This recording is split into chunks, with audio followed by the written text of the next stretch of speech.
Lepo pozdravljeni na današnji predstavitvi prvih rezultatov mednarodne raziskave poučevanja in učenja TALIS 2024 in prvi strokovni razpravi o rezultatih, ki bo sledila predstavitvi.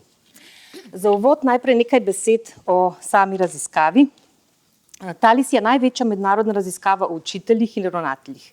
Izvaja se od leta 2008, TALIS 2024 je že 4. krog raziskave in v vsak krog je vključenih več sodelujočih. Tokrat sodeluje že 55 držav z vseh kontinentov sveta. Slovenija je sodelovala v 3 krogih, 2008, 2018 in 2024. Raziskava se izvaja pod okriljem OECD. TALIS je mnenjska raziskava, zbira in preučuje podatke povezane s prepričanji in stališči učiteljev in ravnateljev o različnih vidikih poučevanja, delovnih pogojih, šolskem okolju ter o drugih pedagoških in vodstvenih vprašanjih. Prav zaradi tega rečemo, da predstavlja glas učiteljev in ravnateljev. Ta glas prinaša neposredno v prostor oblikovanja političnih odločitev. Rezultate predhodnega kroga raziskave TALIS 2018 smo uporabili pri določanju nacionalne politike in pri usmerjanju razvoja učiteljskega poklica, saj TALIS ponuja pomembna izhodišča za razumevanje izzivov na tem področju. Koordinator raziskave v Sloveniji je Pedagoški inštitut. Raziskovalka Barbara Japelj bo povedala potem še kaj več o raziskavi. Na začetku pa bi želela povedati še to, da izbira današnjega datuma ni bila naključna. Namreč pri vseh mednarodnih raziskavah na velikih vzorcih je velik izziv čas, ki preteče od izvedbe raziskave na terenu pa do objave rezultatov. Vsi si jih želimo videti čim prej, vendar pa so obdelave in priprave podatkov zelo zahtevne in dolgotrajne. Veliko truda je bilo vloženega v to, da pride do objave prvih rezultatov v čim krajšem možnem času. In čeprav je bila v Sloveniji raziskava izvedena že spomladi leta 2024, so bile zadnje izvedbe raziskave na terenu na južni polobli šele septembra 2024. Tako da je bila priprava in objava rezultatov izvedljiva šele v letošnji jeseni. In v počastitev Svetovnega dneva učiteljev smo si želeli izbrati datum, ki bi bil čim bliže temu dnevu.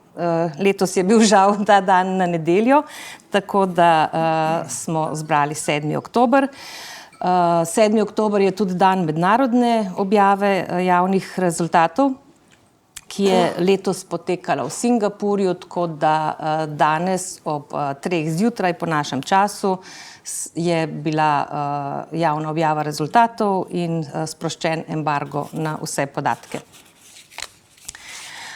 Kot sem že rekla, bo rezultate raziskave predstavila raziskovalka Barbara Japelj-Pavešič z Pedagoškega inštituta, ki je nacionalna koordinatorka raziskave TALIS. Po predstavitvi rezultatov bo sledila še javna razprava. Svoje razmišljanja o prvih rezultatih bodo danes z nami delili Janja Zupančič, državna sekretarka na Ministrstvu za vzgojo in izobraževanje, dr. Mihaela Zavašnik, vodja Središča za profesionalni razvoj, kakovost in raziskovanje na Zavodu Republike Slovenije za šolstvo, ki je tudi sourednica nacionalnega poročila TALIS, dr. Janez Vogrinc z Pedagoške fakultete Univerze v Ljubljani, od nedavnega prorektor za kakovost in trajnost, čestitamo. Istočasno je tudi vodja projekta posodobitev pedagoških študijskih programov. Gospod Sašo Božič, ravnatelj Osnovne šole Mengeš, ki je z nami kot predstavnik Združenja ravnateljev in pomočnikov ravnateljev Slovenije. Magistrica Andreja Tomše, ravnateljica Srednje ekonomske šole Ljubljana, z nami kot predstavnica Zveze srednjih šol in dijaških domov Slovenije, ter dr. Miha Lovšin, vodja sektorja za razvoj kadrov v šolstvu na Uradu za razvoj in kakovost izobraževanja Ministrstva za vzgojo in izobraževanje. Razpravo bom moderirala Andreja Šmuk, sodelavka sektorja za kakovost in analize Urada za razvoj in kakovost izobraževanja pri Ministrstvu za vzgojo in izobraževanje. Sicer sem tudi predstavnica ministrstva v upravnem odboru TALIS, ki deluje pri organizaciji za ekonomsko sodelovanje in razvoj in v katerem smo zastopani predstavniki držav, ki sodelujemo v raziskavi.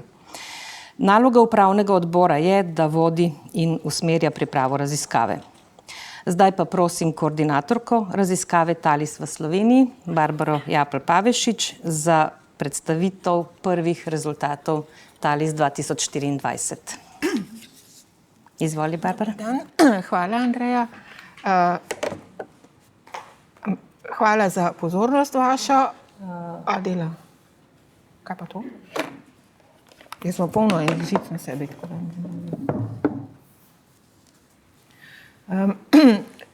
Danes bi vam predstavila prve rezultate povzetkov tudi mednarodnega poročila. Seveda pa obstaja še mnogo stvari, ki so ostale zaenkrat še v ozadju pozornosti in bojo predmet nadaljnjih analiz. Takole. Namen raziskave TALIS je, si že povedala, Andreja, namenjena je tako oblikovalcem politike, kot tudi samim učiteljem in vodstvu šol, da si sami pogledajo, kakšne stvari, kako vidijo učitelji svoje delo, izobraževanje in klimo na šolah in lahko že sami mnogo spremenijo. Namenjeni so pa vsi podatki in podpora je ponudena tudi raziskovalcem za nadaljnjo uporabo podatkov v svojih nadaljnjem raziskovalnem delu, ki omogoča razvoj področja. Vodstvo je na OECD. V okviru vodstva nastanejo tudi vsebinski kazalci, določijo se vsebine in napiše se tudi mednarodno poročilo.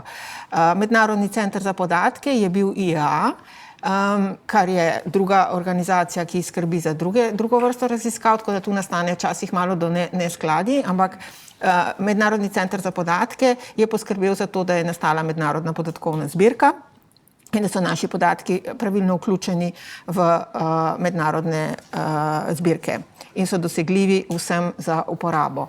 Nacionalni centri izvedejo raziskavo v vsaki državi in pri nas smo to naredili na inštitutu. Kako je Slovenija vstopila v raziskavo TALIS 24? Definirane so bile 3 populacije učiteljev kot opazovane v raziskavi. Osrednja so bili učitelji ravni ISCED 2, to so pri nas učitelji 3. triletja osnovne šole oziroma 3. vzgojno-izobraževalnega obdobja. Naslednja populacija so bili učitelji 1. in 2. vzgojno-izobraževalnega obdobja, ki je mednarodno so definirani kot ISCED 1 populacija. To so razredni učitelji in učitelji, ki učijo od 1. do 6. razreda. Ti 2 populaciji se med seboj prekrivata v učiteljih 6. razreda, tako da so v Sloveniji bili dodatno določene nekateri postopki vzorčenja, da smo lahko ločili in posamezno obravnavali vsako od teh 2 populacij. Tretja populacija so srednješolski učitelji in njihovi ravnatelji. V Sloveniji je srednjih šol premalo, da bi se iz njih izbiralo vzorec, torej so sodelovali, povabljene so bile k sodelovanju vse. Za njih imamo tudi trende iz leta 2018, kakor imamo trende tudi za populacijo višjih razredov osnovne šole. Slovenski učitelji v TALIS-u so se izkazali še vedno stari 45 let v osnovni šoli in v srednji šoli 48 let. V srednji šoli se je starost malo povečala. Povečal se je delež tistih, ki so stari nad 50 let. V srednjih šolah jih je že skoraj polovica, kar pomeni dodaten izziv za slovensko izobraževanje. Nismo pa sami na svetu, obstajajo še nekaterih drugih držav, recimo Latvija in Litvanija so podobno se ubadajo z populacijo učiteljev, ki so že precej starejši. Pri nas so učitelji dobro izobraženi, do 70% učiteljev ima visoko izobrazbo, kar v mednarodnem merilu veliko pomeni. Veliko jih ima tudi več kot 20 let izkušenj, v srednji šoli skoraj polovica, v osnovnih šoli pa dobra tretjina, kar tudi pomeni veliko. In Imamo tudi malo učiteljev z drugo kariero v osnovni šoli. To so učitelji, ki so prišli v poučevanje iz drugih poklicev, ki se v svojem študiju niso izobraževali za učitelje, pa so potem zamenjali poklic. V srednjih šolah je teh trenutno 10% in v svetu je trend vključevanja učiteljev iz drugih poklicev v izobraževanje velik, zato se je TALIS s temi učitelji posebej ukvarjal in jih zasleduje skozi poročilo tudi njihova stališča, mnenja in razloge za odločitev za poklic. Pomanjkanje učiteljev je problem v mnogih državah, zato smo ravnatelje vprašali tudi, kako pomanjkanje usposobljenih učiteljev vpliva na kakovost pouka na šoli. In pri nas se je izkazalo, da 18% učiteljev v osnovni šoli in 20% učiteljev v srednjih šolah je zaposlenih na šolah, kjer ravnatelji potrjujejo, da je to problem. Številke niso pretirano višje, kot so v povprečju v OECD. Od vzorcev se je izkazalo, da dosegli smo standardne meje za odzivnost vzorca. Bilo je kar težko, ker so učitelji bili naprošeni za dosti dolg vprašalnik, ki so ga morali reševati v prostem času in smo jim zato še toliko bolj hvaležni. Prvi rezultati kažejo, da so učitelji visoko samozavestni, o sebi sodijo, da dobro dosegajo učne cilje. Visoki deleži učiteljev potrjujejo, da so sposobni posameznih elementov poučevanja, posebej predstavitev vsebine, pri tem ni nobenih težav, čez 95% v osnovni šoli. Imamo pa nekaj manjših odstopanj od OECD povprečja v priložnostih, ki naj bi si jih učenci uporabili, da pokažejo, kaj so se naučili, potem pritegnitev k delu in podobno. Učitelji poročajo, da so največji elementi stresa pri njihovem delu ustrahovanje in žalitve učencev, preveč ur pouka in upoštevanje raznolikosti učencev. Te stresni dejavniki so stresni tudi drugje po Evropi in v OECD področju in niso pri nas posebej izjema. Jih je pa treba upoštevati, ko opazujemo učiteljevo zadovoljstvo z delom in njihovo pripravljenost, da ostanejo v poklicu. Prilagajanje poučevanja različnim potrebam učencev se kaže kot izziv, ki ga učitelji ne znajo dovolj dobro, oziroma poročajo, da ga zmorejo majčkeno manj uspešno, in tudi pri obvladovanju čustev in vedenja otrok imajo malo manj samozavesti kot pri poučevanju o vsebinah. Prakse poučevanja smo jih v TALIS-u opazovali tiste, ki so zelo pogoste in so univerzalne po svetu. V teh je Slovenija visoko. Pogosto učitelji uporabljajo določene prijeme, določene prakse v razredu, od tega ne odstopajo. Med redkimi dejavnostmi poučevanja, ki so tudi v OECD območju delovanja razumljene kot redke, pa v Sloveniji odstopamo navzdol, torej še manj učiteljev kot v OECD povprečju se poslužuje določenih aktivnosti, kot je projektno delo, potem, da učenci predstavljajo naloge, za katere ni očitne rešitve in da spodbujajo učence, da postavljajo vprašanja in kritično mislijo. Te dejavnosti so povezane z razvijanjem mišljenja višjega reda, ki je pri nas bil problem že leta 2018. Spodbujanje višjih miselnih procesov pomeni pri nas še vedno izziv. Ni se zelo spremenil od leta 2018, ko smo že opozarjali na to. Naši učitelji te prakse uporabljajo manj in so v njih manj samozavestni. Naprimer, sestaviti dobra in kakovostna vprašanja za učence, pravi samo 60% učiteljev, da to obvlada dobro ali zelo dobro.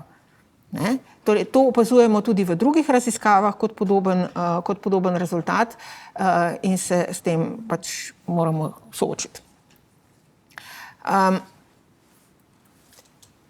Samoučinkovitost učiteljev v vodenju razreda je ponovno zelo visoka in čeprav poročajo na določenih mestih, kako je disciplina problem, kako se težko spopadajo z raznolikostjo, še vedno potrjujejo, da so sposobni v razredih vzdrževati in ohranjati dobro delovno vzdušje. Visoko samozavestni so tudi pri motiviranju učencev, ki se jim šolsko delo ne zdi najbolj koristna stvar, kar je presenetljivo več, kot je v OECD povprečju. Pri nas skoraj 86% učiteljev potrjuje, da to znajo dobro v primerjavi z dve tretjini v OECD povprečju.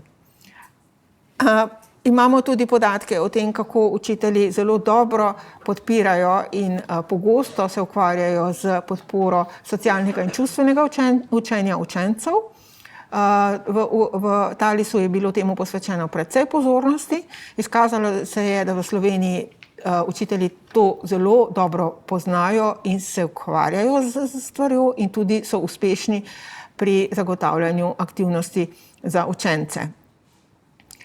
Kot vidite, deleži učiteljev, ki zmorejo precej ali zelo dobro podpreti socialni in čustveni razvoj učencev, presega 3/4 učiteljev v Sloveniji. Čeprav potem tudi v naslednjem koraku sporočijo, da potrebujejo dodatna izobraževanja tudi z tega področja.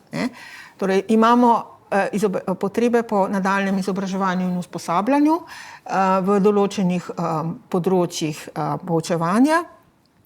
Med njimi jih je nekaj, kjer učitelji v več kot polovičnem deležu potrebujejo dodatno izobraževanje in to so navedena na tem prikazu. Torej, imamo tudi metode za podporo socialnemu in čustvenemu učenju učencev, imamo pedagoške spretnosti za digitalne orodja, tehnično podporo, potem imamo posebne izobraževalne potrebe, umetno inteligenco, način preverjanja znanja učencev in sodelovanje z starši. To so dejavnosti, ki jih pomenijo izziv za nadaljnji razvoj učiteljev. Imamo pa tudi dejavnosti, pri katerih učitelji sporočajo, da se manj močno potrebujejo dodatno izobraževanje. Med njimi so v glavnem stvari področja, ki niso neposredno povezana z učenjem učencev v razredih, o predmetnih področjih, o vodenju, o spoznavanju vsebin in pedagoških pristopov. Tehnologija in poučevanje je seveda bila velika tema v Talisu. Umetna inteligenca je tudi posebno področje, ki ga Talis naslavlja. Izkaže se, da so naši učitelji v Sloveniji imajo zelo pozitivna stališča do uporabe digitalnih orodij in do umetne inteligence. Uporaba digitalnih virov in orodij, ki učence odvrača od učenja, se zdi učiteljem, samo 1/3 učiteljem problematična. Torej, samo 1/3 učiteljev misli, da je to problem. V okviru OECD povprečja je takih polovica. To je dober rezultat tudi pri nas. Drugače so tudi drugi deleži visoki in stališča pozitivna. Uporaba umetne inteligence med učitelji v šoli, vprašali smo jih, kolikokrat ali so v zadnjih 12 mesecih uporabili umetno inteligenco in zakaj jo uporabljajo pri svojem delu. Umetno inteligenco je uporabilo približno 1/3 učiteljev v osnovni šoli in skoraj polovica v srednji šoli. In največ jih uporabi za učinkovito spoznavanje in povzemanje snovi. V tretjinskem deležu pa tudi za preverjanje in ocenjevanje učenčevega dela. Kaj točno počnejo pri tem, ko to potrjujejo, ne vemo. To je nadaljnje raziskovanje bo pokazalo. Učiteljeva avtonomija je pomemben vidik učiteljevega življenja v šoli. Izkaže se, da je pri nas avtonomija učiteljev po njihovem poročanju in po poročanju ravnateljev zelo visoka v vidiku odločanja o šolskih pravilih, postopkih in vodenju šole, da pa je nižja od povprečja v OECD, ko se dotakne pouka in predmeta, ki ga učijo. Torej, manjšo avtonomijo kot v OECD povprečju imajo pri izbiri ocenjevalnih dejavnosti, pri izvajanju kurikula za fleksibilen način, pri izbiri učnih ciljev, pri določanju vsebin, ki se poučujejo. Seveda pa je to tudi odraz zasnove sistema izobraževalnega, ki ga imamo mi, in določanje prioritet učiteljevega dela v šoli. Sloveniji se dobro počutijo učitelji v šolah in večinoma potrjujejo, da imajo z ravnatelji dobre odnose. Poleg tega potrjuje tudi, da imajo ravnatelji dobre odnose z učenci, skoraj vsi. In izkaže se celo, da je v Sloveniji dobro počutje učiteljev, da se močno poveča, ko ima ravnatelj dobre odnose z zaposlenimi. Torej je ta vidik zelo pomemben za učiteljevo življenje na šoli. Delovni čas učiteljev je tudi že v prejšnji raziskavi bil kar razburljiv podatek, ker so učitelji sporočali ogromen del ur, ki jih porabijo še poleg samega poučevanja za svoje šolsko delo. Tokrat je povprečno število ur, ki ga porabijo, se giblje okrog 40-41 ur v 60-minutnih ur na teden. In od tega je poučevanja od 21 do 24 ur od srednje do osnovne šole. Izkaže se, da je mislim, da je v osnovni šoli število ur poučevanja malo naraslo za 3 ure. Za administrativne dela se je pa povečal, to je pa napaka, to pa ni res, da se je za 4 ure povečal. Napaka je. Se opravičujem, nisem popravila. Izkaže se, da učitelji v Sloveniji večji del časa porabijo za poučevanje, kot ga porabijo za druge dolžnosti, in da tudi več časa porabijo za poučevanje v povprečju, kot je v povprečju OECD. Pri nas se gibljajo odstotki krepko čez polovico, oziroma v osnovni šoli skoraj 60%, v OECD je delež 43%.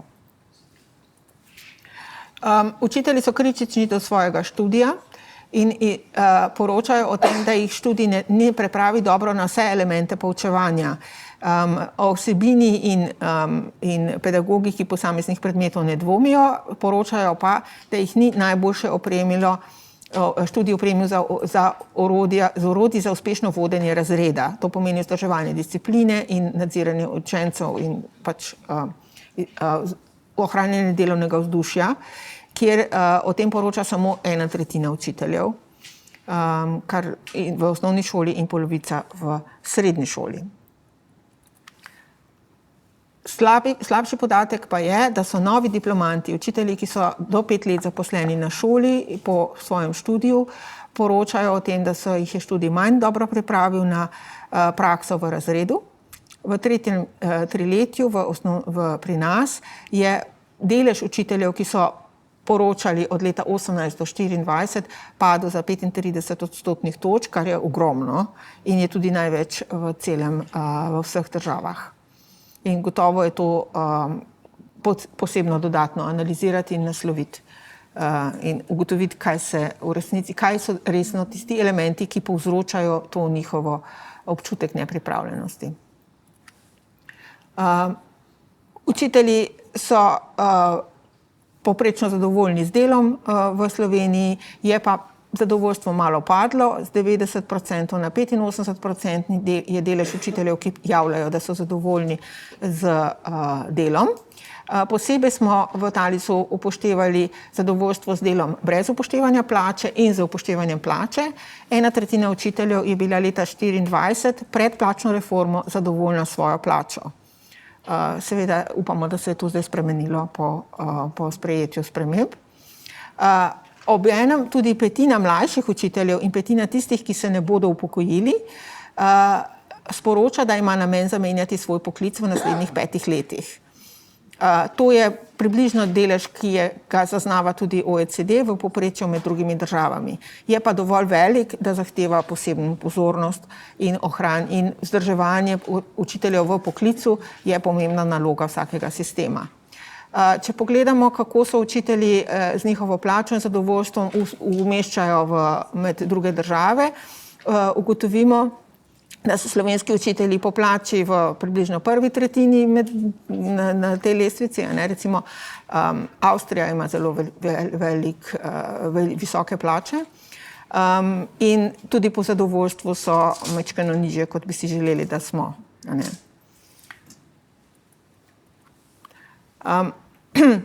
Zakaj bi učitelji radi zamenjali službo? Najbolj zato, ker zaradi ustrahovanja in verbalnega nasilja strani učencev, zaradi preveč ur poučevanja in preveč dela s prilagajanjem poučevanja različnim potrebam učencem. To v OECD učitelji poročajo podobno. Posebej izpostavljajo tudi, da vzdrževanje razredne discipline, ki pomeni velik stres učiteljem, je dejavnik, ki odvrača učitelje od tega, da bi ostali v poklicu. In velik delež se jih zato odloči, da ga zapustijo. Poleg tega imamo pri nas stalno težavo, tradicionalno, da učitelji niso cenjeni v družbi, imajo v sebi tak občutek. Poročajo, samo 7% učiteljev meni, da jih družba ceni, samo približno do 8 učiteljev meni, da jih cenijo politični odločevalci in največ 16% srednješolskih učiteljev meni, da jih cenijo mediji. Na teh področjih bi se dalo mogoče kaj narediti. Sicer občutek o tem, kako so cenjeni, ne vpliva neposredno na njihovo zadovoljstvo z delom v šoli, ker obenem poročajo tudi, da jih cenijo starši njihovih otrok in v srednji šoli celo 75% učiteljev sporoča, da jih starši njihovih otrok spoštujejo in da imajo občutek, da jih cenijo. V osnovni šoli je pa ta delež približno polovičen. V vsakem primeru je pa stvar za ukrepati.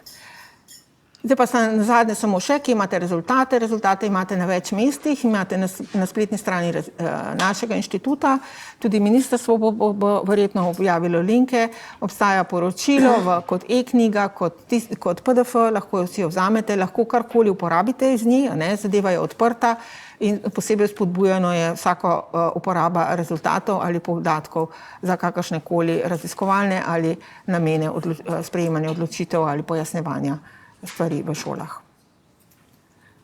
TALIS bo tudi, mednarodna stran bo omogočila tudi dostop do kompendijuma, jaz upam, da smo že poskusili z današnjim dnem.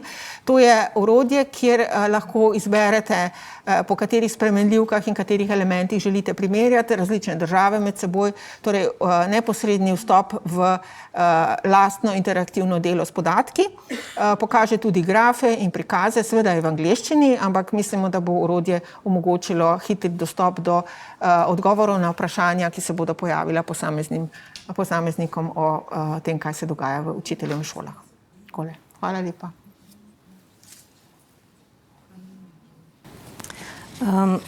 Hvala, Barbara Japelj Pavišič, za izčrpno predstavitev.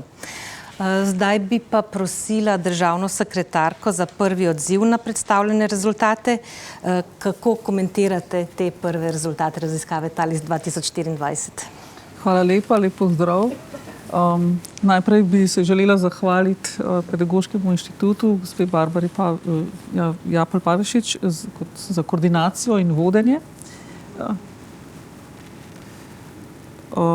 In pa seveda šolam, ki so sodelovale, ki so se odzvale tako ravnateljem, učiteljem kot koordinatorjem na šolah. Raziskava seveda je pomembna, ker slišimo glas učiteljev in ti so zelo pomembni, saj lahko kakovosten sistem vzgoje in izobraževanja gradimo samo v sodelovanju z učitelji in je pomembno, da priznavamo ta njihova stališča, njihov pogled na sistem vzgoje in izobraževanja.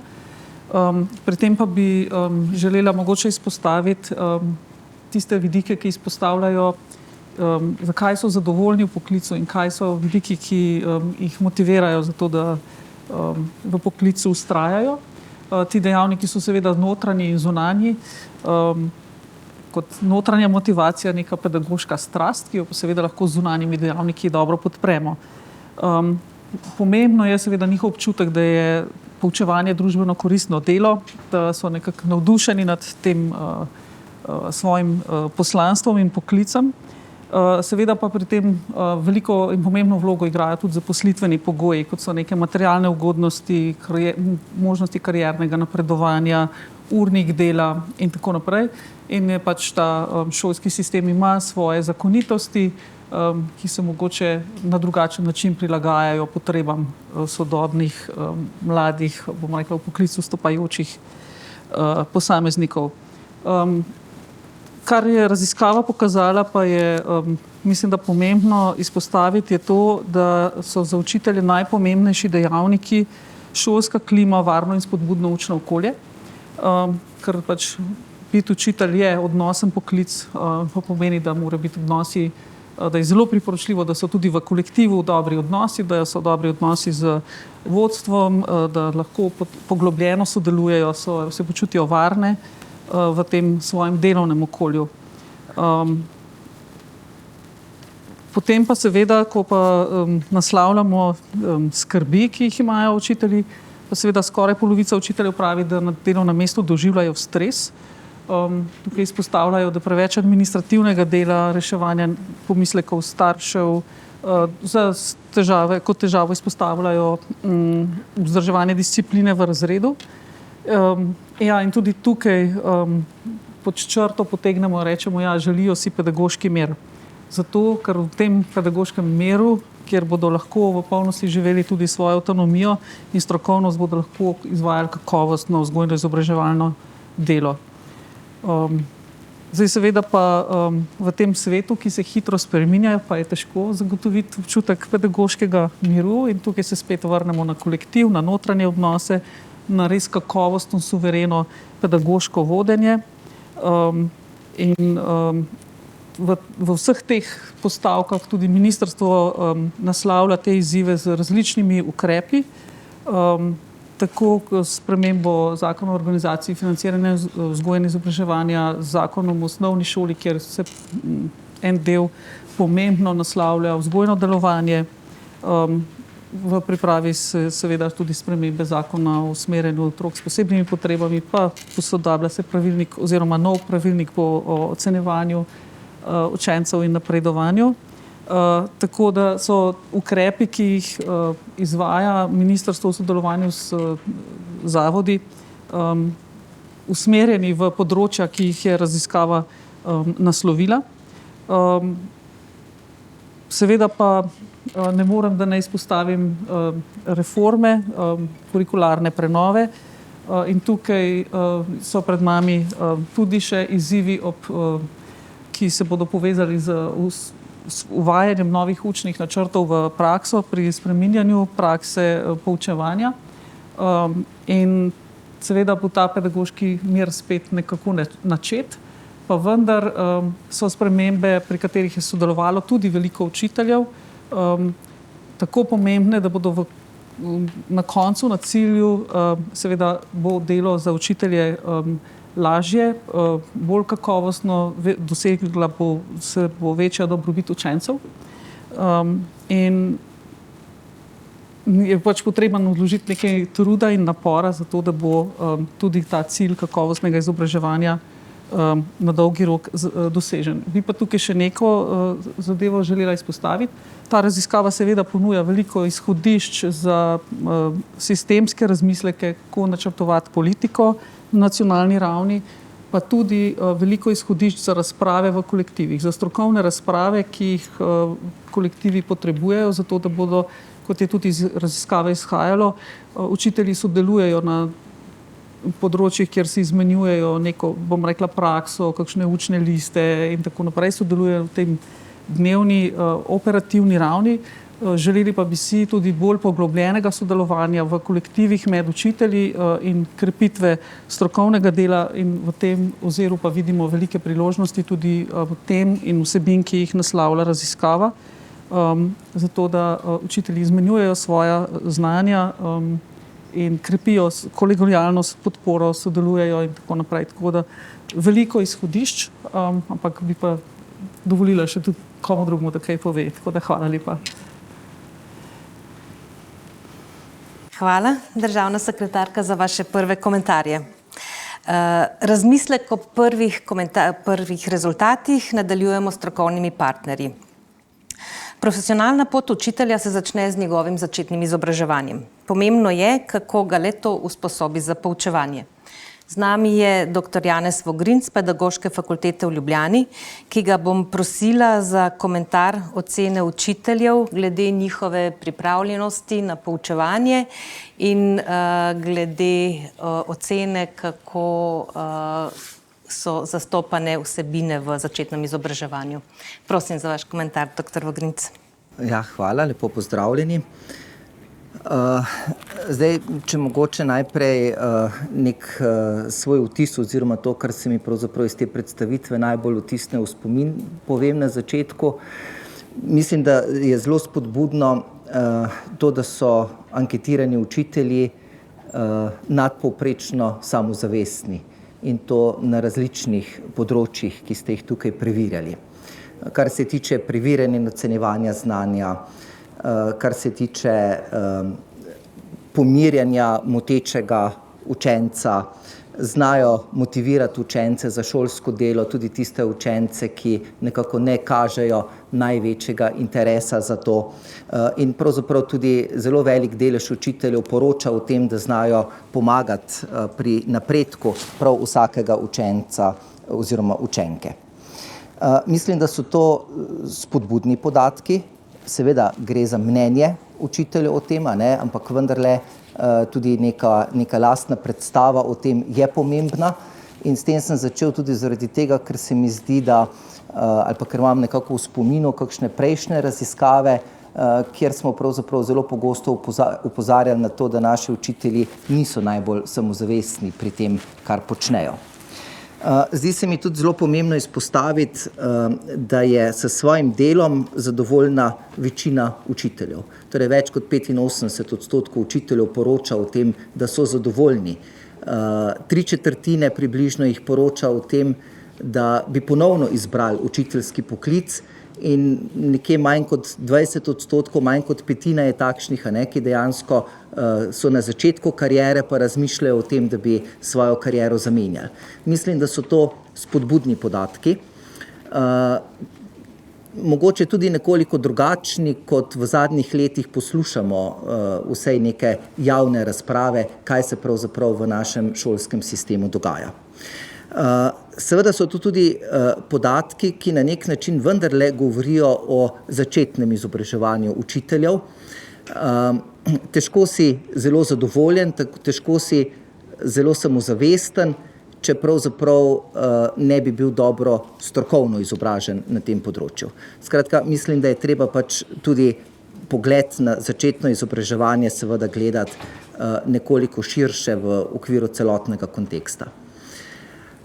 Dejstvo pa je, da tudi v tej predstavitvi so bile glede začetnega izobraževanja učiteljev izpostavljene določene pomanjkljivosti oziroma določene informacije, o katerih definitivno je potrebno razmisliti. Tisto, kar mene osebno veseli, je to, da na določenih področjih je mnenje anketiranih učiteljev boljše, kot je bilo v preteklosti. Veseli me predvsem za digitalno področje, zaradi tega, ker je na tem področju v letih od covida dalje bilo res narejeno veliko. Veliko je bilo v bistvu projektov, ki so bili namenjeni ravno razvijanju digitalnih kompetenc tudi študentov pedagoških študijskih programov in pravzaprav nekateri projekti trenutno še potekajo, posodobitev pedagoških študijskih programov, ki je v bistvu projekt, v katerem sodelujejo prav vse članice Univerze v Ljubljani, v Mariboru in na Primorskem s pedagoškimi študijskimi programi. Mislim, da dela v to smer, da bo to področje še boljše. Zdi se mi tudi zelo pomembno, da učitelji odgovarjajo, da podpirajo socialno in čustveno učenje učencev. Mislim, da podatki kažejo na to, da je to na nekako razredni stopnji oziroma v prvih 2 obdobjih, vzgojno-izobraževalnih obdobjih še bolj prisotno kot kasneje, kar se mi zdi v bistvu tudi smiselno. Vsebina predmeta nikoli ni bila problem. Učitelji tudi v drugih raziskavah, ki jih imamo, jasno sporočajo, da poznajo vsebine predmetov, ki jih poučujejo. Tudi didaktika poučevanja posameznega predmeta iz te raziskave izhaja, da seveda ni problematična. Težave pa seveda so tudi glede vodenja razreda.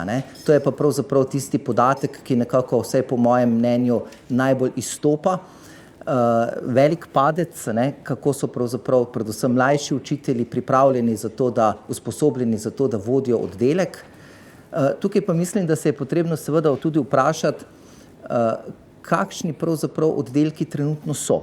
In to je v bistvu tisto, kar mislim, da že tudi vrsto let opozarjamo oziroma poznamo, kakšna je realnost, v katero učitelji, ki zaključijo študij, dejansko vstopijo. Že izkušen učitelj ima verjetno velike težave delati v oddelku, kjer imaš nekaj učencev, ki imajo status učenca s posebnimi potrebami, nekaj učencev, ki so nadarjeni in to po možnosti na različnih področjih nadarjeni. Potem imamo učence priseljence, ki nekateri pravzaprav niti ne znajo slovenskega jezika, ko vstopijo v naš šolski sistem. Pa imamo še učence, ki imajo učne težave, pa nimajo statusa učencev s posebnimi potrebami, pa ravno tako potrebujejo posebne prilagoditve. Imamo seveda tudi učence, ki so vedenjsko moteči učenci, ne? In to pravzaprav dobi učitelj. Zelo težko se teoretično pripravi, ne? V času študija na vse te stvari in jaz seveda verjamem, da tisti učitelji, ki nimajo niti zadosti izkušenj, odgovarjajo, da težko pravzaprav vodijo oddelek, ki so ga v bistvu dobili. Seveda, da ne bom predolg, na začetku mogoče samo še to opozorilo, ne? Mislim pa, da je seveda potrebno vse te podatke gledati z vidika konteksta, v katerem pa šole trenutno so. In tukaj ne smemo pozabiti na podatek, kako 20% približno, ne, ravnateljev sami opozarjajo, da imajo resne težave z usposobljenostjo učiteljev. Učitelji prihajajo danes v šole z različnih področji, bom rekel, nekateri zaključujejo pedagoške študijske programe od prve stopnje do zaključka magisterija, nekateri imajo seveda pedagoško usmeritev samo na nivoju magisterija, nekateri naredijo pedagoško-andragoško izobraževanje, potem ko seveda niso imeli ne prve, ne druge stopnje pedagoškega programa. Imamo pa seveda tudi kar nekaj učiteljev, ki začnejo delati, pa pravzaprav niso učitelja, ne? Ki v bistvu vstopijo v šolski prostor brez ustrezne pedagoške izobrazbe. In mislim, da bo nadaljne analize seveda zanimivo gledati tudi z tega vidika, če bo možno seveda delati kakšne primerjave po teh zaznavah, ne, ki smo jih danes slišali.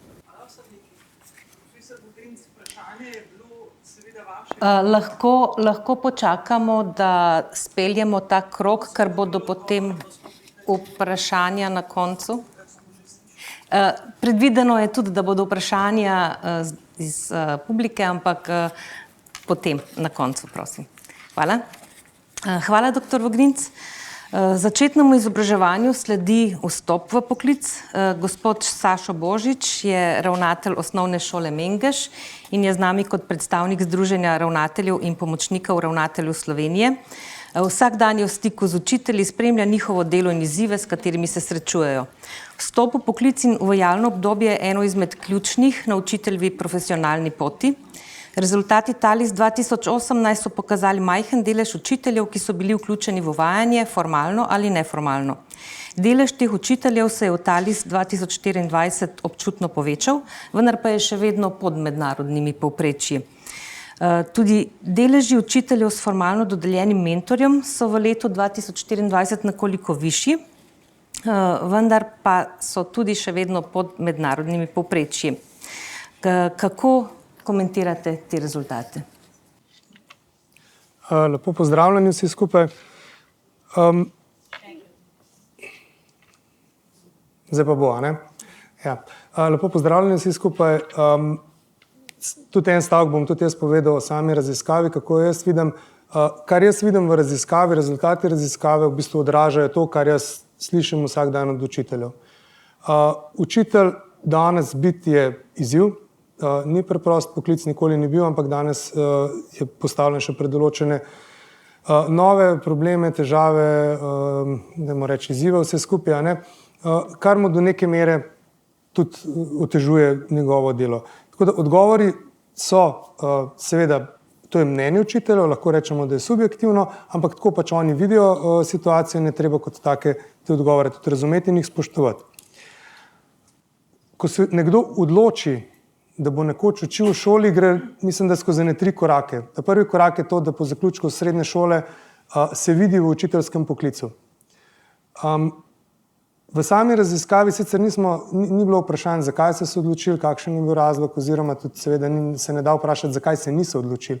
Ampak, če pogledamo tukaj odgovore na vprašanja, kako učitelji, se pravi neka učiteljska srenja, ki zagotovo potem podaja neko svoje mnenje naprej, svoje okolici in drugim, čuti, da jih družba kot taka ne ceni, da v politiki niso slišani, da niso upoštevani, potem je to zagotovo eden izmed signalov nekomu, ki se odloča, a bo šel na pedagoški študij ali ne bo šel na pedagoški študij. Tako da že na samem tem uvodnem delu, preden sploh stopimo v študij, so možnosti za izboljšave. Tukaj verjetno predvsem na ravni ministrstva, ki je že začelo, ampak bo lahko, mislim, da še kar veliko naredili na temo promocije učiteljskega poklica. Spravi, da sploh pridemo do tega, da se nekdo, srednješolec, odloči, da gre na študij. Potem študira 5 let. Slišali smo že gospoda Vogrinca in o tem, kako študij poteka, kakšen občutek je učitelja, ko zaključi študij. Enako sporočajo nam. Pripravljeni vsebine, pripravljeni na delo za svojim predmetom, ampak ne pripravljeni na vodenje razreda, ne pripravljeni na delo starši. To sta pa tista 2 dejavnika, ki predstavljata tudi največji stres učiteljem v nadaljevanju. Potem pridejo pa v šolo. Rezultati raziskave so pokazali, za moje pojme pa presenetljivo malo število novih učiteljev oziroma učiteljev, ki so prišli na šolo, pa morda niso novi, so pristopili z druge šole, ki so vključeni v nek program mentorstva. Zdaj, iskreno povedano se jaz ne predstavljam, da nekdo, ki prvič vstopi v poklic, pride v šolo in da nima nikogar tam, na katerega bi se obrnil. To je zame nepredstavljivo. Zdaj, ali je bilo vprašanje narobe razumljeno, če pa do tega res prihaja, potem pa to ni ok. Ker, tako kot smo ugotovili, na koncu kot sama raziskava, na koncu študija študent, se pravi magister, ni pripravljen stopiti v razred in takoj začeti delati vse, kar mora delati, z vsem znanjem, ki ga za to potrebuje. On potrebuje vodenje in mentorstvo. In če temu tako, če bodo nadaljne izvede v raziskavi tako pokazale, je tukaj na tem področju zagotovo treba nekaj narediti. Pa ne samo učitelji, ki na novo vstopajo v šolo, v poklic učitelja. Tudi učitelji, ki pridejo z ene šole na drugo. Šole smo si zelo, zelo različne med sabo. Različno imamo urejene sisteme, različno imamo urejena pravila. Zelo različni smo. Velike, majhne šole in tako naprej. In tudi v takem primeru je po mojem mnenju nujno, da nekdo, ki pride na neko šolo, da ima osebo, pa ta oseba ne more biti ravnatelj, ne more biti pomočnik ravnatelja, ker sta že tako zasuta z delom, nekdo, na katerega se lahko obrne in ki ga usmerja vsaj tiste začetne pol leta. Pri nas imamo to tako urejen in sistem deluje.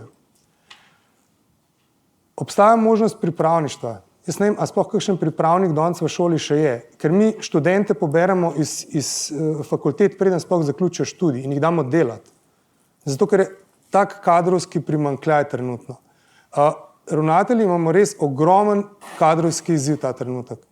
Šole so brez učiteljev, zaradi tega imajo učitelji, ki so v šolah, povečan obseg dela, ker je spet eno dejavnikov tistega stresa. In pripravništvo kot tako bi bilo verjetno bolj smiselno kakšnih 5-10 let nazaj.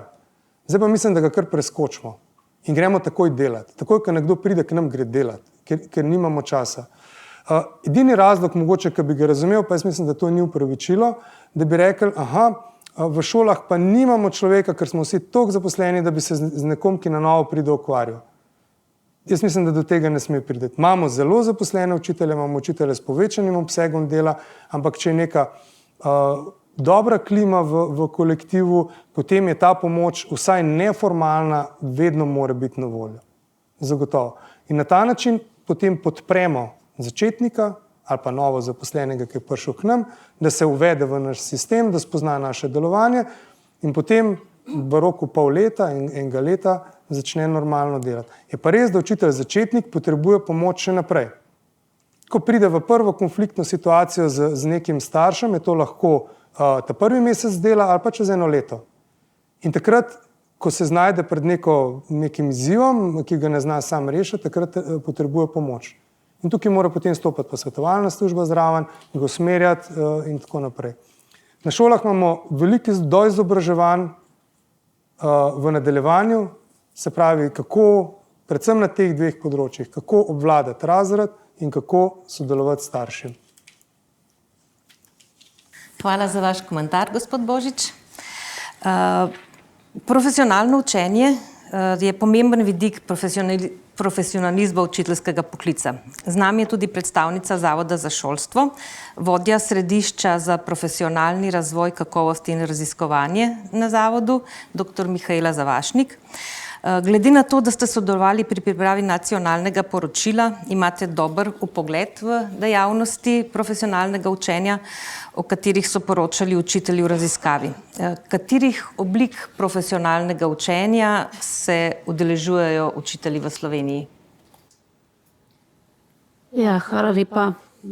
Govorimo seveda o nadaljnjem izobraževanju in usposabljanju z nekim ustaljenim terminom v normativnih aktih. Jaz bi začela morda malo drugače v tem smislu, da v Sloveniji se lahko pohvalimo z možnostmi, ki jih imajo učitelji za nadaljnje izobraževanje in usposabljanje. Raziskava to kaže. In ta trend, glede na to, da je bila prvič raziskava izvedena 2008 in ker sem pogledala številke pred 2018, sem pa tudi sodelovala, to pomeni 17 let nazaj, pa do danes so številke glede tega možnosti izobraževanja, ki jih učitelji imajo praktično in so spreminjali, mi smo med top 5, kar je pohvalno in zelo spodbudno. To pomeni, da tudi vzdržujemo teh 17 let že, ne samo, da se je trend seveda obrača navzgor. Druga takšna stvar je, da sodimo v sam vrh o tem, koliko dni omogočamo učiteljem, da se izobražujemo, kar celo presega številko, ki je v kolektivni pogodbi določena. Nekatere države recimo sploh nimajo teh dni določenih. Pa še dve stvari se lahko pohvalimo, da imamo v primerjavi z drugimi državami ogromno kakovostnih usposabljanj, ki so brezplačna. In pa da večina vseh izobraževanj še vedno tudi v primerjavi z drugimi državami poteka v času pouka. V času pouka je mišljeno, to pomeni, da učiteljem ni potrebno, če se primerjamo z drugimi državami, to početi popoldan. Zelo v redkih primerih to počnejo ob koncih tedna ali pa ob vikendih ali pa celo med počitnicami. Če pogledamo druge države, v bistvu zelo veliko teh izobraževanj poteka izven delovnega časa učitelja. Zdaj seveda, če pa gledamo same oblike izobraževanja, v katerih se pa vsi so se skoraj, da mislim, da 98% se je učiteljev v zadnjih 12 mesecih izobraževalo. Ko pa pogledamo oblike, bi jih pa jaz zelo preprosto razdelila na dva dela. Zelo veliko se udeležujejo oblik ali pa dejavnosti, ali kakorkoli rečemo, ki potekajo izven šole. V meni zelo veliko učitelji odhajajo, vsemu rečem, ven, na seminarje, na delavnice, na konference, na posvete. Po drugi strani se pa v bistvu zelo malo odvija nekih dejavnosti ali pa aktivnosti, ki pa profesionalnega učenja v šoli. In če pogledam samo razpredelnico, jo preprosto preletim, da pomeni od nekih mentorskih aktivnosti, ki se praviloma odvijajo potem v šoli, do kolegialnega opazovanja, recimo kolegialnih hospitacij, do refleksij, ki je recimo ena izmed oblik, ki je tukaj zapisana, tam se pa v bistvu to stanje drastično spremeni. Kar pomeni, da ne vem, še v slovenski učitelji vedno verjamejo, to bosta predstavnika ravnateljev bolj znala pojasniti, ali še vedno bolj verjamejo, ali pa je njihovo stališče to, da tam zunaj, tam nekje je nekdo, ki nam bo povedal, ki veliko ve. Sama moje osebno stališče pa je, da glede na zbornice, kakršne imamo, in mislim, da je v zbornicah izjemno velika kapaciteta znanja, spretnosti, veščin, in da bi seveda morali bolj spodbuditi v šolah, da konkretno v šolah prihaja do te izmenjave znanja. Morda niti, da bi to težišče se morali malo obrniti. Sicer številke kažejo seveda to razmerje, da se je z trendom že spreminja tudi v korist tega, kar v šoli, ampak se mi zdi, da bi to morali še iti več v to smer. Zdaj, seveda, ti podatki, ki sem jih zdaj povedala, ki ste jih brstali, sopadajo še z enima dvema drugima podatkima, ki se v bistvu pojavljata tudi v raziskavi. In sicer je eno ta, ki jo je mislim, da omenila gospa državna sekretarka, in sicer kar se tiče tega sodelovanja med učitelji. Zdaj, raziskava TALIS seveda deli sodelovanje med učitelji na dva dela. Deli jih na dejavnosti, ki jim rečejo enostavnejše oblike sodelovanja, in to pomeni, da se učitelji recimo izmenjajo gradiva, da si izmenjajo teste, da skupaj sedijo, ko je treba postaviti standarde, kriterije ocenjevanja, ne? In tukaj so njihova stališča, tega počnemo ogromno, to počnemo vsakodnevno, nimamo s tem nobenih težav. Ko pa pogledamo seveda ta drugi del, ki pa TALIS govori o tako imenovanih poglobljenih oblikah sodelovanja, pri čemer imamo predvsem v mislih točno to, kjer se pokaže tudi v oblikih, da smo šibkejši in da manj tega počnejo učitelji, je pa recimo timsko delo, pa recimo opazovanje, reflektiranje, ne? To pa tudi v tem delu, to pomeni, so si podatki vzporedno kažejo isto sliko. Še tretji podatek, ki pa ga v bistvu bi jaz sama na to pripela, pa je, da ko učitelje vprašate, seveda, kje vidijo največji, kaj bi potrebovali, ali pa ko govorimo tudi o učinkih, pa izpostavi jih več kot polovica, da imajo premalo spodbud za profesionalno učenje strani vodstva šole. To je pa tudi v bistvu en tak podatek, ne, ki nam veliko pove, da bi pravzaprav od vodstev šol pričakovali, da jih bodo bolj spodbujali k temu, bolj k tem poglobljenim, točno tem oblikam, ki se naj bi delali v šolah, ne, ker tam neposredno je ta vpliv večji. Zdaj, sam trend, če ga pa komentiram, bi si pa upala trditi, seveda so bili že sprejeti neki ukrepi na sistemski ravni, neki šolski ukrepi, ki pa verjetno botrujejo vseeno temu, da so se te številke v teh dejavnostih tudi spremenile.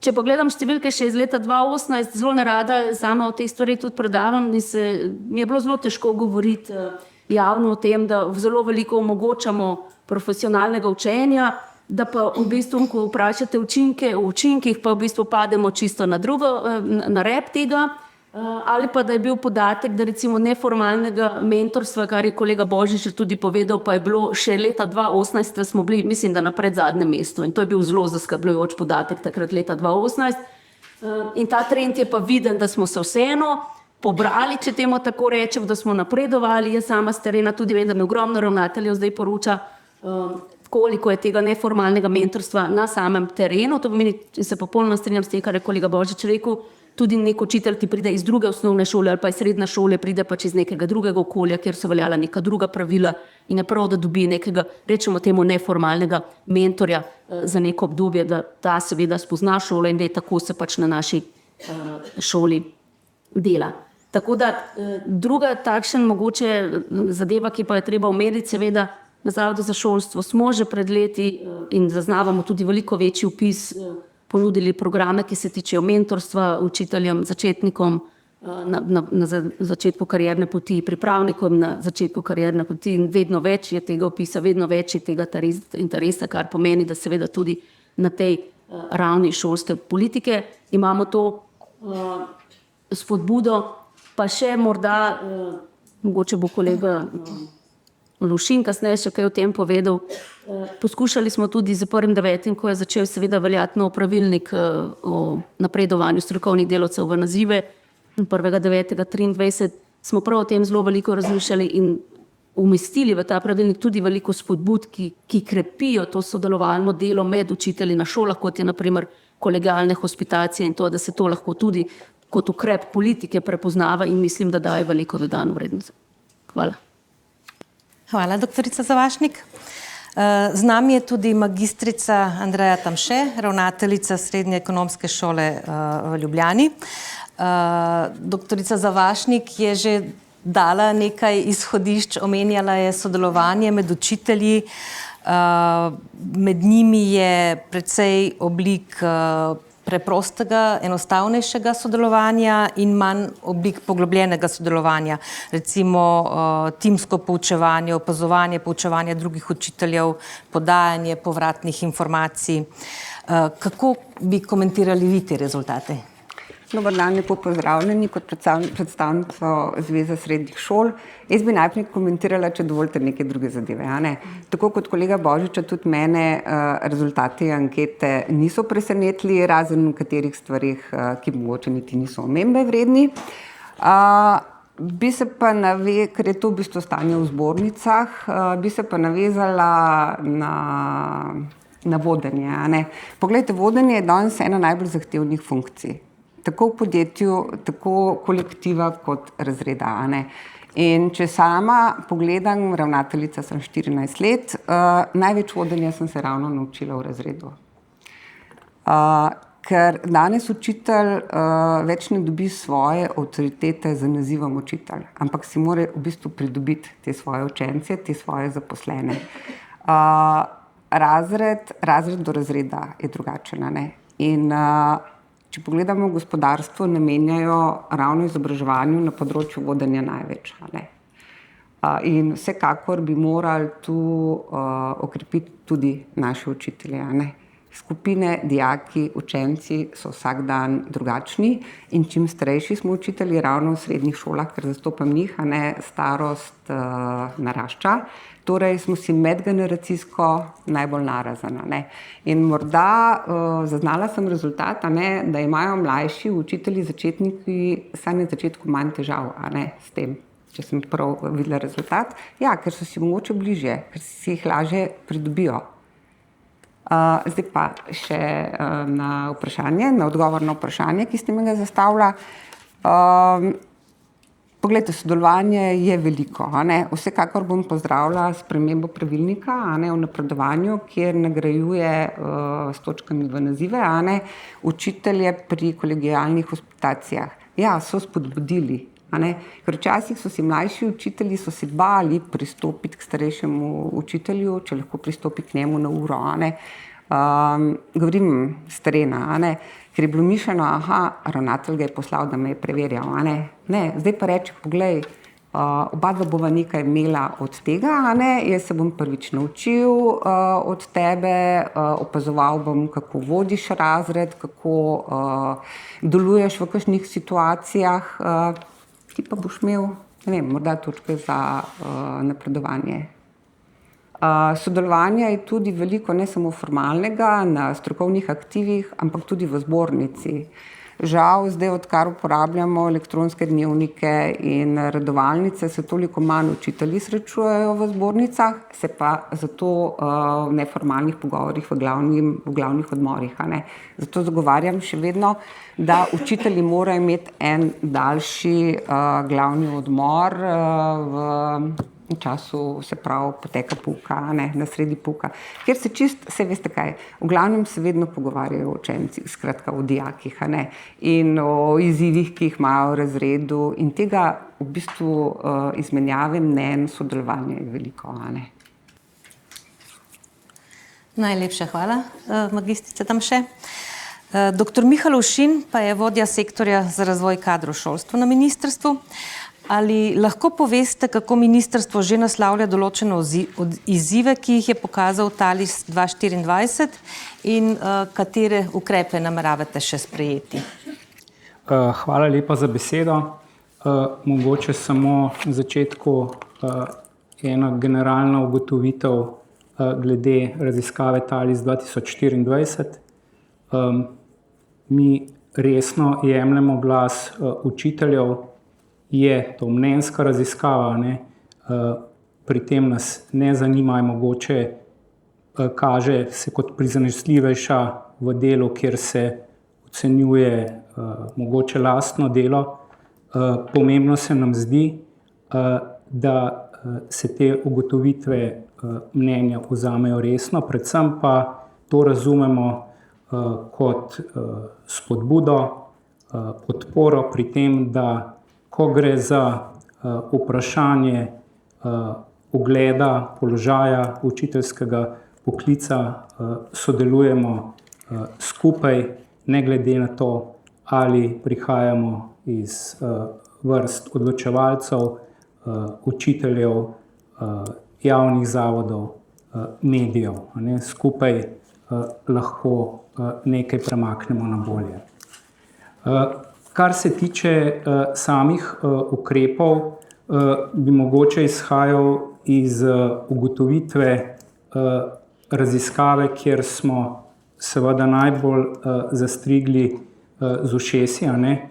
to je bil ta podatek, da petina tistih do 30 let starosti ugotavlja, da bi, oziroma menijo, da bi lahko odšli v naslednjih 5 letih iz učiteljskega poklica.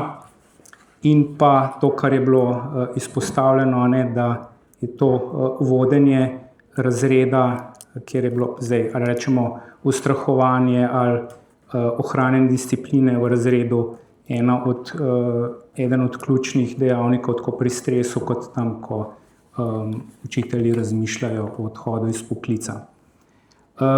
Bistveno je, in to je bilo danes že večkrat izpostavljeno, kako učitelj, začetnik vstopi v poklic. In to je v času pomanjkanja kadrov še posebej velik izziv. Kot rečeno, s pripravništvi to naslavljamo do določene mere lahko, kajti velik delež učiteljev vstopi kot učitelji začetniki direktno v razred, da smo s spodbujanjem programov usposabljanja za mentorje, pripomočkov za učitelje začetnike nekaj naredili, nam lahko, oziroma lahko sklepamo ali pa se vsaj potolažimo, da izhaja iz tega, kako je v bistvu ta odstotek tistih, ki so bili deležni vsaj neformalnega mentorstva v primerjavi z letom 2018 narastel. Seveda bomo s tem nadaljevali, zlasti so izziv učitelji začetniki. Pomemben del, bilo je danes to tudi že večkrat izpostavljeno, je kolegialna podpora. Pedagogika je aplikativna veda in se velikokrat dogaja na mestu samem, in kdo drug kot tvoj izkušen kolega ti lahko pri tem pomaga. Omenjeno je že bilo, da s pravilnikom o napredovanju ta del spodbujamo ga tudi z usposabljanji za kolegialno podporo. Jasno pa si tega področja želimo sistemsko tudi še v prihodnje bolj urediti. Privlačen karierni razvoj je zagotovo tudi ena od varovalk. V Sloveniji je urejen s pravilnikom o napredovanju. Zdaj ne bomo posameznih točk naštevali. Kolegica dr. Zavašnikova je izpostavila pomen nekoliko daljših usposabljanj. Pomembno je ne samo, da se usposabljamo, ampak kaj od teh usposabljanj tudi odnesemo. Zato smo to še posebej dodatno vrednotili, imamo pa jasno za to posluh tudi znotraj programov profesionalnega usposabljanja. Zadržanje učiteljev na začetku kariere v sistemu vzgoje in izobraževanja podpiramo tudi z mehanizmom štipendiranja. Notri je varovalka, da mora učitelj, vzgojitelj vsaj toliko časa ostati v vzgoji in izobraževanju, kolikor je prejemal štipendijo. Štipendija se kaže kot zelo dober ukrep. S povečanjem lansko leto smo tudi začeli dosegati tiste številke, za katere menimo, da bodo seveda lahko pripomogle k odpravi tega ali pa vsaj omilitvi tega problema pomanjkanja kadrov. Kar se tiče preobremenjenosti, je zagotovo težava in z njo se spopadamo na različne načine, ne nazadnje pa tudi s tem, da je to delo po novem boljše vrednoteno, kot je bilo. V mislih imam tudi učitelje, ki so pred kratkim odšli v pokoj. S posebnim pozivom jih nagovarjamo še celo leto do naslednjega junija in upamo, da bo ta odziv tudi še prišel. Toliko bi imel jaz mogoče za prvi odziv. Hvala, dr. Lušin. Ker je raziskava prinesla veliko rezultatov, ki smo jih težko pričakovali, bi nadaljevala s komentarji, vendar bi pa prosila za malo krajše odgovore, da bo ostalo še kaj časa za vprašanja udeležencev iz dvorane. Nekateri rezultati so nas razveselili, nekateri malo manj, nekateri pa tudi zaskrbeli. Tako da bi državno sekretarko prosila še za en komentar, in sicer glede majhnega deleža učiteljev, ki menijo, da oblikovalci politik v Sloveniji cenijo stališča učiteljev. Hvala za izzivalno vprašanje. Ampak bom začela na nekem drugem koncu. Tako kot učitelji opažajo, da jih učenci, starši cenijo, pa mogoče je tukaj zdaj razlika med tem, kakšen je vidik, kako jih družba ceni. Bi lahko tudi rekla, da učitelji, ki imajo stik s sistemom, z ljudmi, ki delamo na ministrstvu, v Zavodu za šolstvo in drugih zavodih, drugače ocenijo ugled v tej relaciji, kot pa sistemsko v celoti. Tako da, ko pridemo na osebno raven, so odzivi drugačni.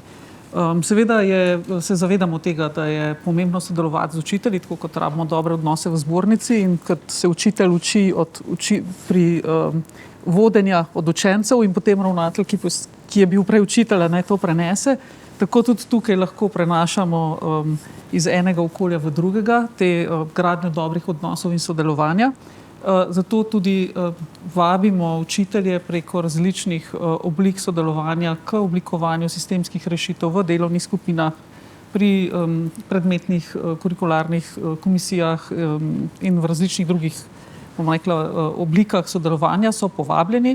Seveda sistem ustvarja priložnosti, ne izkoristijo pa vsi teh priložnosti, tako da različni posveti so organizirani, tako da dialog s stroko je vzpostavljen. Pomembno aktivnost, ki jo v zadnjih mesecih res aktivno peljemo, pa seveda ob spremembi zakonodaje res skrbno in temeljito pregledamo odzive, ki jih prejmemo na e-demokraciji. In teh odzivov je vedno več, kar smo jih veseli, in tudi vedno bolj odražajo, da jih prispevajo strokovno močni učitelji. Bi pa še mogoče eno pomembno informacijo dodala. V raziskavi Ogledalo Slovenije, ki jo družba Valicon izvaja že od leta 2012, se učitelji vedno uvrščajo med 10 poklicev, ki so vredni največjega zaupanja strani družbe. V tem obdobju je bilo enkrat zaznano veliko povečanje, velik dvig ugleda oziroma zaupanja učitelja. To je bilo seveda v času pandemije COVID in po pandemiji je ta spomin rahlo zbledel, tako da je temu sledil padec, pa še vedno se pa gibljemo v tem obsegu prvih 10 mest.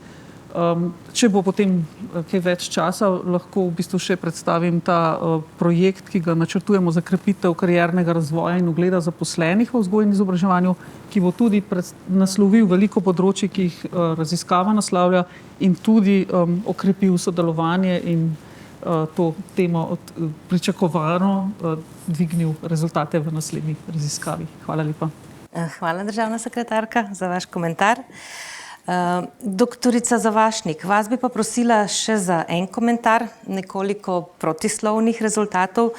V dejavnostih profesionalnega učenja sodelujejo praktično skoraj vsi učitelji, kar je zelo vzpodbudno, vendar pa mu učitelji v Sloveniji pripisujejo majhen pozitiven vpliv na poučevanje. Zakaj menite, da je tako? Pa prosim za krajši komentar.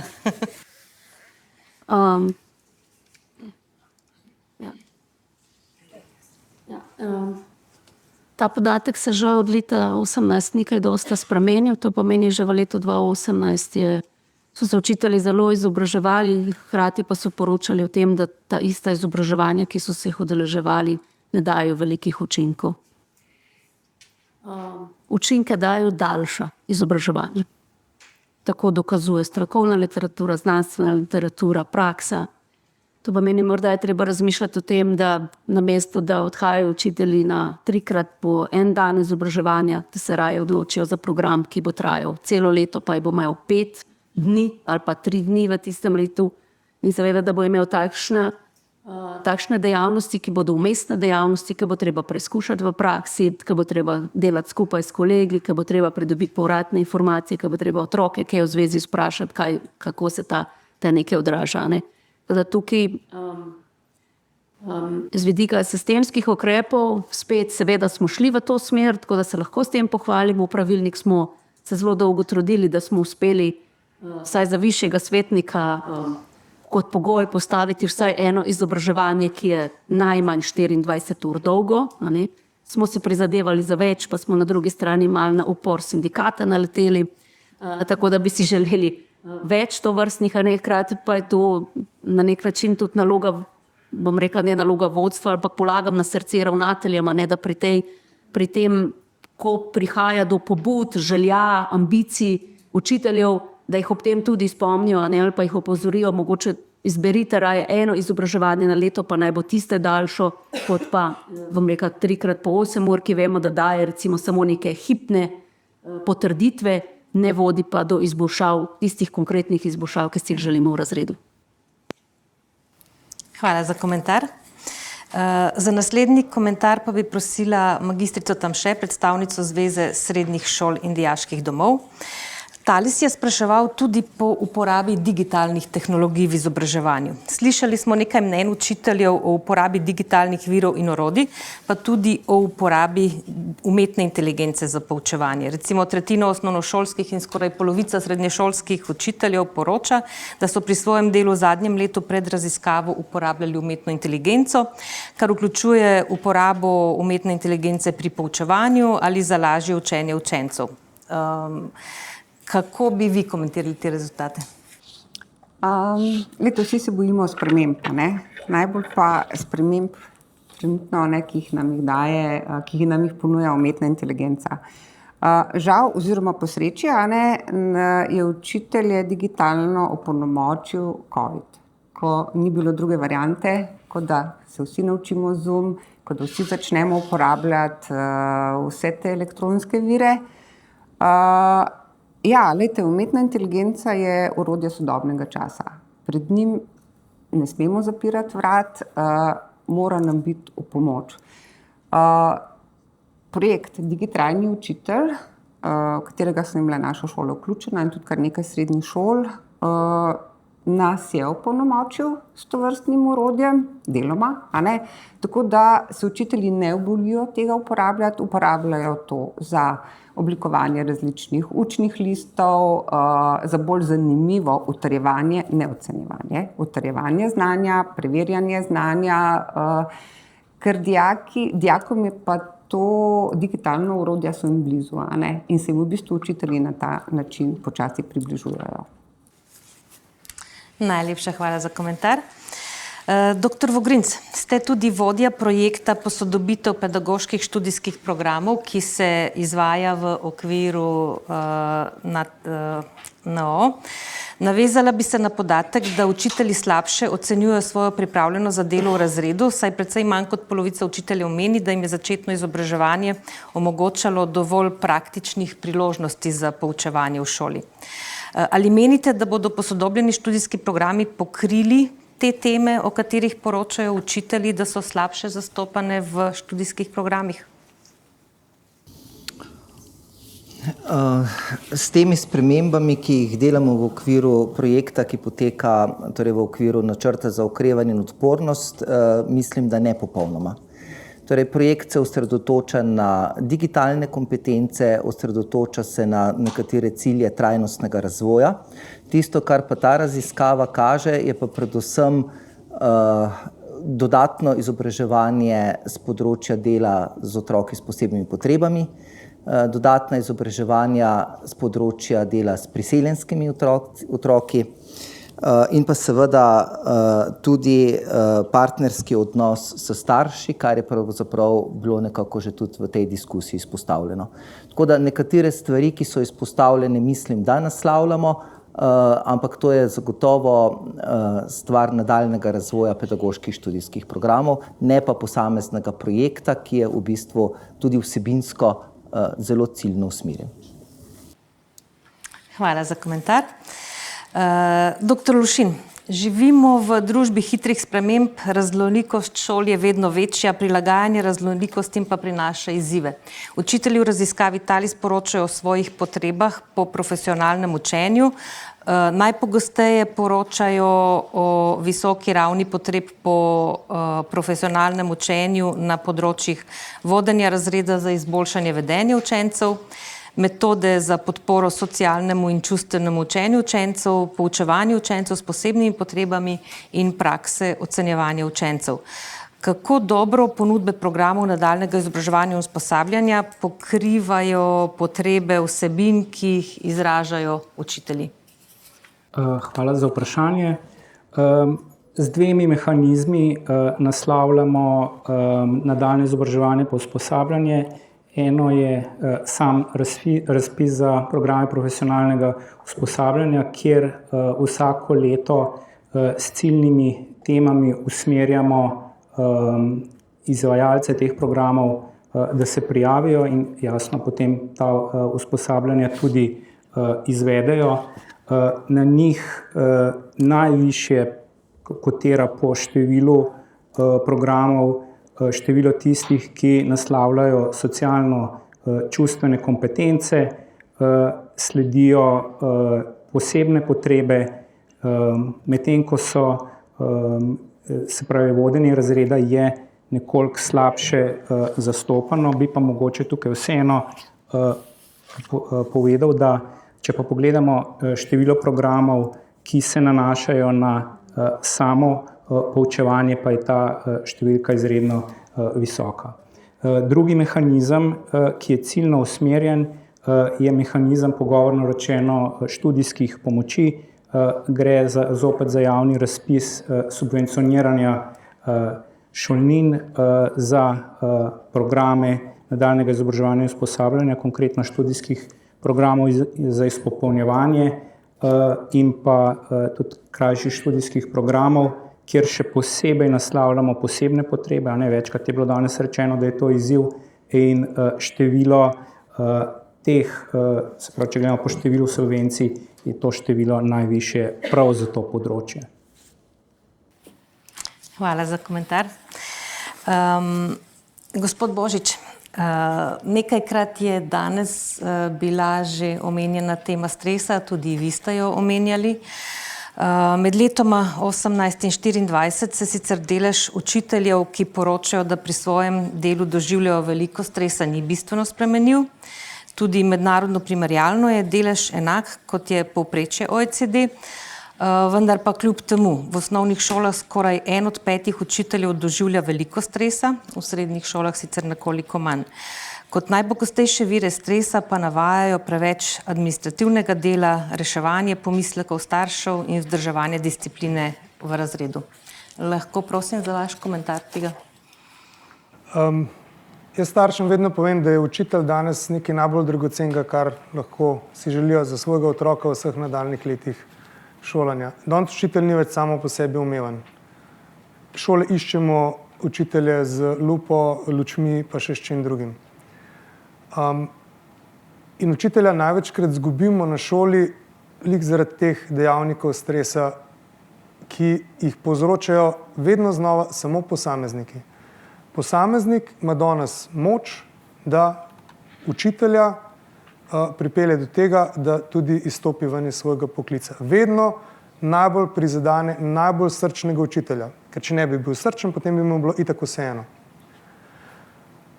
Niso problematične vprašanja staršev ali pa kakšni pomisleki.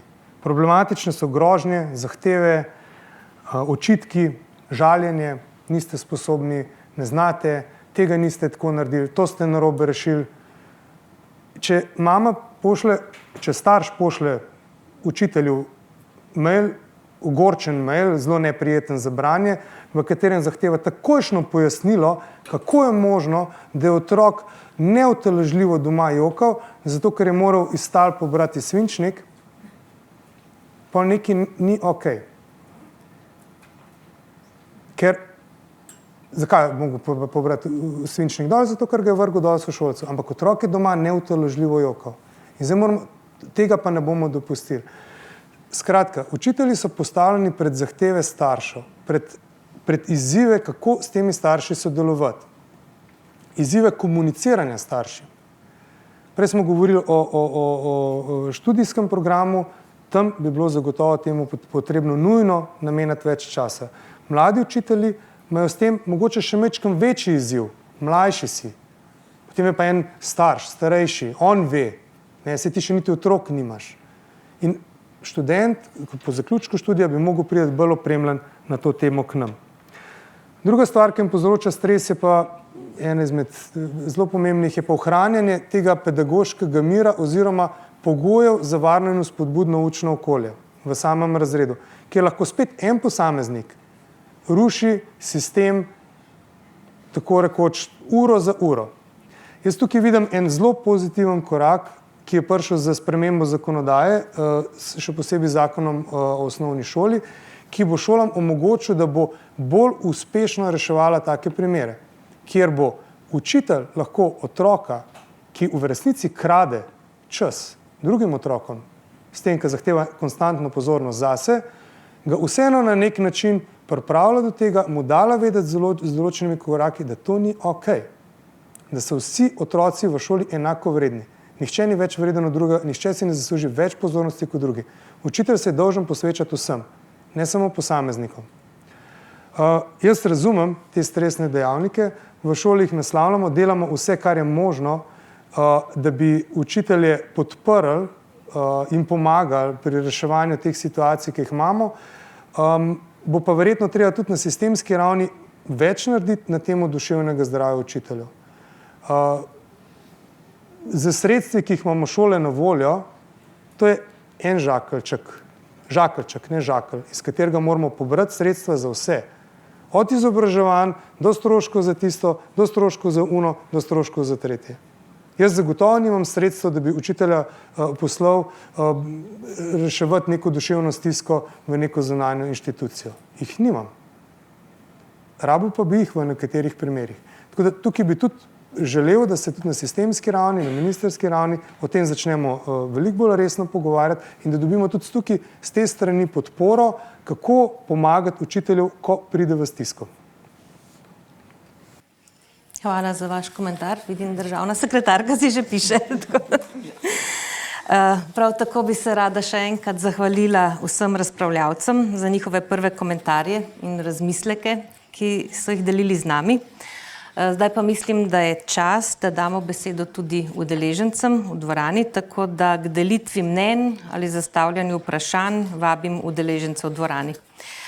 Kakšno vprašanje bi kdo povedal, kakšno mnenje?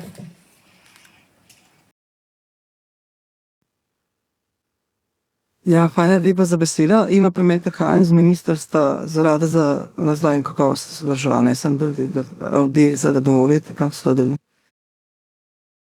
Ja, hvala lepa za seveda zelo, bom rekla, zanimivo razpravo tudi po predstavitvi, ki je bila, bom rekla, zelo tak, bom rekla, uspešen sej že. Hvala lepa gospe iz Pedagoškega inštituta za tako nazorno predstavitev po vse komentarje.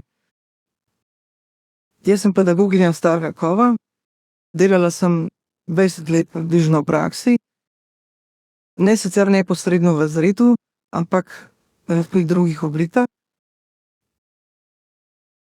In nekaj, kar me pravzaprav ves čas intrigira, je to, da bi se verjetno po vseh teh vaših razlagah, kako pomembno je dlje časa držati nekoga v izobraževalnem procesu oziroma procesu usposabljanja, da je potem nekako rekla, se ustrezno spopada z vsemi izzivi, ki se mu pojavijo na delovnem mestu, ob teh komentarjih, da nujno potrebujemo mentorstvo, seveda se globoko strinjam, se sprašujem, kaj bomo naredili z začetnim izobraževanjem učiteljev. Profesor Bogrinc, razlagali ste nam podatke, ki smo jih pravzaprav že v prejšnji predstavitvi slišali, po vseh komentarjih.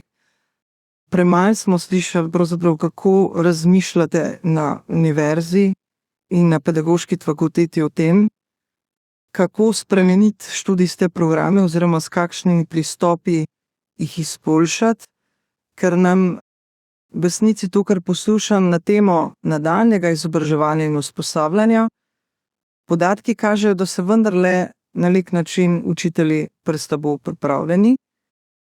Pa ne zvračam seveda, zdaj bom rekla, neposredno odgovornost, ampak me vendarle zanima vaš pogled, kaj je tisto, kar bi se pa v resnici v samem procesu dalo, pa mogoče nujno ne potrebujemo za to posebnega projekta.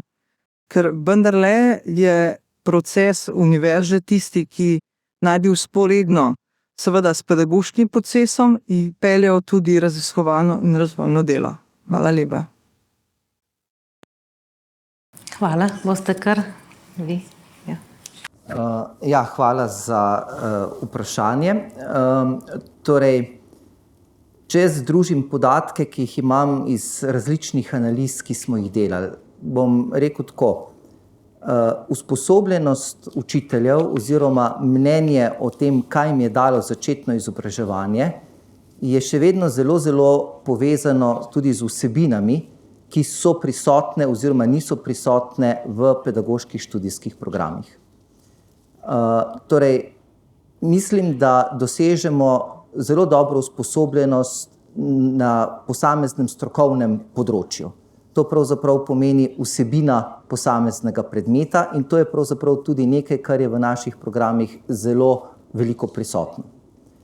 Tudi kako poučevati posamezne vsebine, torej ta didaktika, mislim, da je že dosti prisotna. Omenil sem prej digitalne kompetence, ki so se zelo v bistvu povečale, torej obseg tega v programih. Tisto, kar pravzaprav manjka in kar mislim, da tudi ta analiza kaže, pa tako kot sem rekel, tudi analiza obstoječih programov, je pa neko inkluzivno delovanje, ki pravzaprav zahteva od učiteljev zelo veliko diferenciacije, da ne rečem kar individualizacije dela. In mislim, da v to smer mora pravzaprav iti tudi razvoj pedagoških študijskih programov. Torej, kako prilagajati delo učencem s posebnimi potrebami, kako prilagajati delo učencem priseljencem in tudi tistim, ki prihajajo iz socialno-kulturno deprivilegiranih okolij. Mislim, da je ta analiza to tudi jasno pokazala. Potem bi pa izpostavil še eno zadevo, ki se mi zdi iz te analize kar precej problematična, in sicer določenih oblik dela, metod dela, pristopov je v naši pedagoški praksi zelo malo. Zelo malo je projektnega dela in zelo malo je v bistvu spodbujanja učencev k temu, da iščejo različne rešitve oziroma sploh reševanja nalog, ki omogočajo različne rešitve. Se pravi, ta ustvarjalnost, kreativnost, o kateri pravzaprav tudi veliko govorimo, mislim, da je ta analiza pokazala, da je zelo slabo prisotna. To so neka vsebinska področja, za katere mislim, da jih je pravzaprav v prihodnje treba bolj nasloviti v pedagoških študijskih programih. Toliko mogoče na kratko. Hvala za dodaten komentar. Še kakšno vprašanje mogoče, kakšno mnenje? Ja, prosim.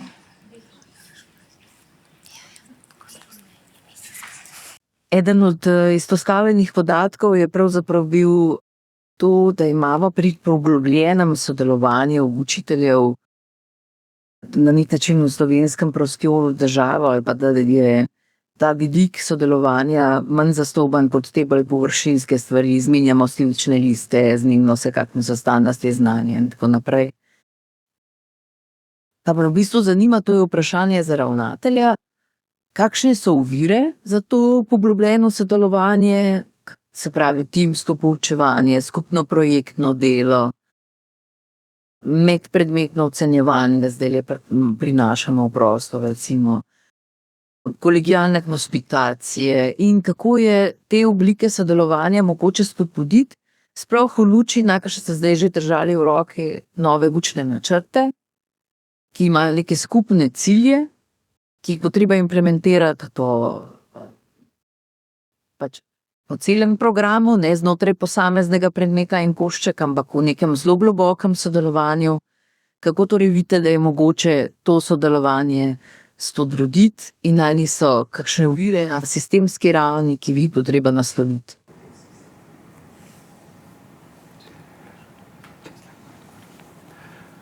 Hvala za vprašanje. Zdaj, tako kot je bilo že rečeno, spremenjen pravilnik o napredovanju v nazive je dejansko prinesel spremembe. Jaz jih vidim na naši šoli. Veliko več je teh kolegialnih hospitacij, kot jih je bilo v preteklosti. Mi smo že v preteklosti zelo spodbujali te kolegialne hospitacije, ampak smo jih za začetek nehali imenovati hospitacije. Ampak prijateljski obisk v razredu.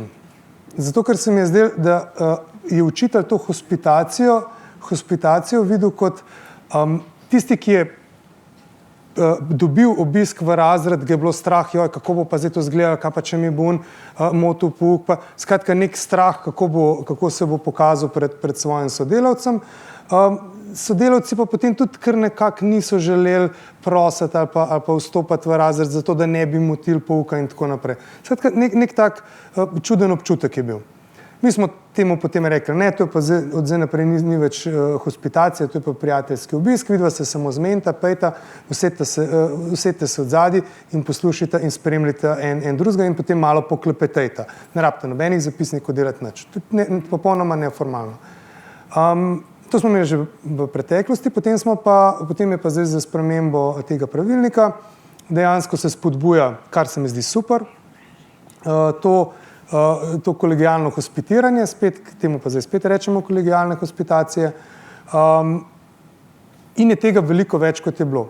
Ostale oblike sodelovanja bi si jih jaz tudi želel, da je več, ampak tukaj, če spet svoje mnenje povem, jaz mislim, da v trenutnih učnih načrtih oziroma načinu dela, ki so ga bili učitelji vajeni, kjer je ves fokus usmerjen v doseganje tistih ciljev in standardov znanja in ponavljanju in pridobivanju ocen, je bilo enostavno lažje tako.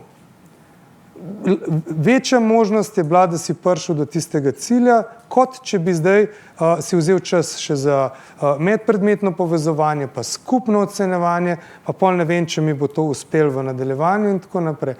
Jaz mislim, da novi učni načrti, se pravi ta kurikularna sprememba, pa vsem prenaša več fleksibilnosti in da bo to lažje izvedljivo.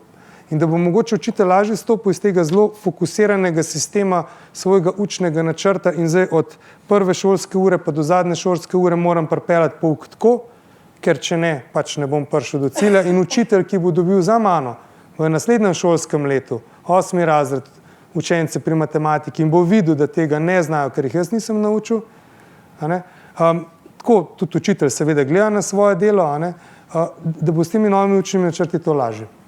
Si želim. Lahko še jaz pokomentiram. V gimnazijskem programu je poglobljeno sodelovanje in sicer v ITS-ih, to je interdisciplinarnih sklopih, kjer 3 učitelji lahko sodelujejo, 3 šolske ure so namenjene na teden tem sklopom, naprimer družboslovno, zgodovina, geografija, sociologija, kjer dijaki rešujejo kakšne problemske vprašanja. Pri strokovnih šolah je pa to povezava praktičnega pouka s teoretičnim, tako da so poglobljena sodelovanja. Morda v višjih letnikih, ne pa v začetnih. Hvala. Podatkov je bilo veliko, komentarjev veliko. Še eno vprašanje, morda pa potem počasi zaključimo. Kolegica Štravs. Hvala. Moj prvi prelet teh podatkov, kar sem uspela videti, kaže, da po teh 3 ISKE ravneh, kot jim rečemo, oziroma prvo in drugo izobraževalno obdobje skupaj, potem tretje in srednješolska raven, kažejo odgovore učiteljev, ki so precej podobni. Kar se mi zdi, da je dobro stanje. Jaz to ocenjujem kot dobro stanje, saj za mladega človeka, ki prehaja iz enega obdobja v drugega, ne gre v povsem nove svetove, kar se tiče samih oseb, ki ga poučujejo in podobno. Vseeno pa se sprašujem, ali morda vidim vseeno preveč površno, oziroma tudi kje bi pa morda pričakovali določene spremembe, razlike v teh odgovorih po teh ravneh. Ne naslavljam tega vprašanja na kogar bolj konkretno, morda lahko več se jih prepozna po vas, razpravljalcev, v tem, kako bi naslovili, ali ste pa v samih podatkih morda zaznali neke zanimive razlike med ravni morda, ali so vas katere presenetile, oziroma kako sami na to splošno tudi morda nekonkretnost podatkov, ker zaenkrat jih je gotovo preveč, gledate na to, kaj bi pričakovali, da bi bilo različno v odgovorih po ravneh in kaj niti ne in kaj je dobro v tem ne. Saj predstavljam ga si, da z razvojem mladostnika, z njegovim odraščanjem si predstavljamo, da učitelji v starejšem obdobju poskušajo vseeno več odgovornosti za lastno učenje prenesti na posameznika in podobno, da bi se to kje tudi odražalo v tem, kaj učitelji povedo v svojem poklicu. Hvala. Bi želel kdo komentirati? Doktorica Zavašnik. Okay, ja. Zdaj jaz mogoče lahko to komentiram, ker vendarle poznam to Talis malo bolj v drobovje, zaradi tega, ker sva z Barbaro skupaj sodelovali in mogoče en tak začetni komentar. Ja, na prvo žogo sicer zgleda, da so v bistvu po ISKE ravneh, to pomeni prva, druga triada, tretja in potem srednja šola, da obstajajo in v večini, tudi jaz lahko trdim, da nekih bistvenih sprememb ni. Ampak hkrati pa ta vpogled res v določene segmente pa vseeno pokaže razlike po posameznih ravneh. Zdaj, pa mogoče samo zaradi tega, ker imam zdaj pred sabo, pa sem takoj na to pomislila, ker sem si že prej v bistvu označila. Naprimer, prakse poučevanja v delu, ki govori o redkih dejavnostih poučevanja, in smo prav govorili, ne vem, koliko je projektnega dela in koliko je, naprimer, spodbujanja učencev, da postavlja vprašanje kritično presojo argumentov. Recimo, tukaj je zelo bistvena razlika med ISKE ravni, kar v korist ISKE 1 in ISKE 2, to pomeni osnovni šoli. To pomeni, da v osnovni šoli je recimo spodbujanje učencev, da postavljajo vprašanja in kritično presojo argumente drugih učencev v povprečju 70%, potem vidimo recimo, da na ISKE 2 pade celo na 36% in v srednji šoli pa potem se spet rahlo dvigne na 50%. To pomeni, to so kar velika odstopanja. Potem recimo v delu, ki se nanaša na področje preverjanja in ocenjevanja učencev, recimo v delu, koliko omogočajo v povezavi s formativnim spremljanjem, koliko učenci sami lahko kritično vrednotijo ali pa je kolegialnega vrednotenja, ki pa je na ISKE 1, ISKE 2 več prisotno, recimo na ISKE 3 ravni pa drastično recimo upade oziroma ga je veliko manj. Tudi če pogledamo, ne vem, socialno in čustveno učenje, razvijanje čustvenih spretnosti pri poučevanju v Sloveniji, koliko se učitelji čutijo sami opolnomočeni za to, z ISKE ravni pada. To pomeni, začnemo z skoraj 80% v prvem ISKE 1, to pomeni prvi in drugi VIO, in pademo recimo že takoj tam skoraj na 60%, ko pridemo na ISKE 3 raven. Tako da v bistvu neki podatki, seveda nek pregled, vendarle kaže, da tukaj razlike obstajajo. Mislim, da je treba pač to malo bolj podrobno pogledati, tam, kjer obstajajo. Tudi kar se tiče verjetno, ne vem, nadaljnjega izobraževanja in usposabljanja, recimo kažejo, da so morda potem potrebe na ISKE 1 in ISKE 2 mogoče drugačne, kot so pa seveda na ISKE 3 ravni in jih seveda ustrezno tudi potem z različnimi programi, tudi ciljno pravzaprav usmerjeno, če temu rečemo, novačiti učitelj na različne oblike usposabljanja. Hvala. Tudi gospa Japelj Pavešič je rekla, da bi želela komentirati ta del. Ob pregledu vseh teh podatkov, ne, ki jih je res gromozansko ogromno, dobiš prvi vtis, da je najbolj kritično obdobje ISKET 2, ne, v našem sistemu.